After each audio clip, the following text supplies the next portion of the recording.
இதற்கு முன்னாடி ஆட்சியில இருந்தவர் இப்ப புதுசா எப்படி அவர் ஆட்சி ஆள போறாருன்னு தெரியல. ஆனா இது சதிதான். என்ன சதின்னு நினைக்கிறீங்க? என்ன சதினா, முத நாள் நைட்டு நாங்க 1 மணி வரையிலும் டிவி பாக்குறோம். டிவி பார்க்கும்போது திமுக தான் முன்னணியில இருந்தது, எடப்பாடியாரு 2வது இடத்துல இருந்தாரு, டிவிக்கே 3வது இடத்துல இருந்தது. பொழுது வெடிஞ்ச உடனே எப்படி டிவிக்கு முன்னாடி வந்தது? அப்ப ராத்திரியோட ராத்திரியா ஏதோ சதி நடந்திருக்கு. இல்ல முத நாள் நைட் தான். எதுக்கு முத நாள் நைட்டு? 3ஆம் தேதி நைட்டு 1 மணி வரல நாங்க டிவி பாக்குறோம். நீங்க சொல்றது போல 1 மணி வரைக்கும் நீங்க பாக்குறது ஓகே. அப்ப பொட்டியே திறந்திருக்க மாட்டாங்க. காலையில 8 மணிக்கு தானே பொட்டி திறந்தாங்க. அப்புறம் எப்படி டிஜியே முன்னணியில இருக்கிறாரு? இதுக்கெல்லாம் உடந்தையா இருக்காரு டிஜியே. டிஜிபி உடந்தையா இருக்காரு. டிஜிபி எல்லாம் இருக்காங்க. இன்னும் நிறைய பேர்லாம் உள்ள வேலை பாத்துருக்காங்க. இப்ப நாம தூங்கிட்டோம், நீங்க தூங்கிட்டீங்க. இதுக்கு ஏன் விஜயே ஆள் வச்சு பணம் கொடுத்து பண்ணிருக்க முடியாது? அந்த அளவுக்கு அவர்கிட்ட பணம் இருக்குன்னு நினைக்கிறீங்களா? ஏன் இல்ல, சினிமா பணம் இருக்கு. இவரு ஆனா ஊழல்ன்றீங்க. ஏன் அம்மா பண்ணலையா ஊழல்? ஏன் இவரு பண்ணலையா?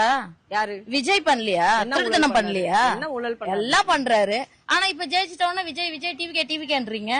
இல்ல சரி, இவர்கிட்ட ஆட்சி கொடுத்தா எப்படி அவர் ஆட்சி 10 வருஷமா ஆட்சி பண்ணவரு பெண்களுக்கு இதுதான் பண்ணணும், மக்களுக்கு இதுதான் பண்ணணும், ஆட்டோ ஸ்டாண்ட்ல ஆட்டோக்காரங்களுக்கு இவ்வளவுதான் பண்ணணும்னு பார்த்து பண்றாரு ஸ்டாலின்.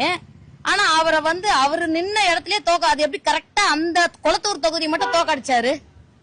அது பார்த்து பண்ணதுதான். இது சத்தியமான உண்மை. இது நீங்க எங்க வேணாலும் போட்டோ எடுத்து அனுப்புங்க. இல்ல எனக்கு என்னன்னா, இப்ப திமுக ஜெயிச்சா எந்த சதியும் பண்ணிருக்க மாட்டாங்க. மத்த கட்சி எந்த ஆட்சியில சதி இல்ல, எந்த ஆட்சியில சதி இல்ல நீங்க சொல்லுங்க. இப்ப விஜய் வந்ததுனால சதி பண்ணி வந்துட்டாருன்னு சொல்றீங்க? ஆமா, திருட்டுத்தனம் பண்ணி தான் வந்தாரு. இவங்க கூட்டணியா இருந்தாங்க, அவர் தன்னிச்சையா இருந்து பணத்தை கொடுத்து மாத்திட்டாங்க.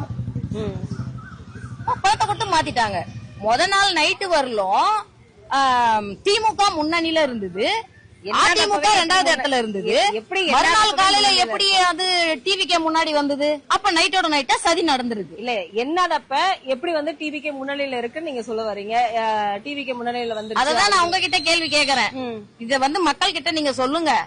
முத நாள் டிவிக்கே 3வது இடத்துல இருந்தது. 3ஆம் தேதி நைட்டு 1 மணி வரல நாங்க டிவி பாக்குறோம் இருந்தது. மறாவது நாள் 4ஆம் தேதி காலையில எப்படி 1வது இடத்துல வந்தது?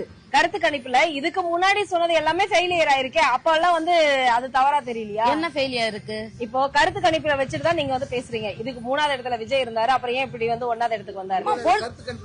கருத்து கணிப்புலாம் இல்ல, நாங்க பார்த்தோம். எங்களுக்கும் மூளை இருக்கு, அறிவு இருக்கு.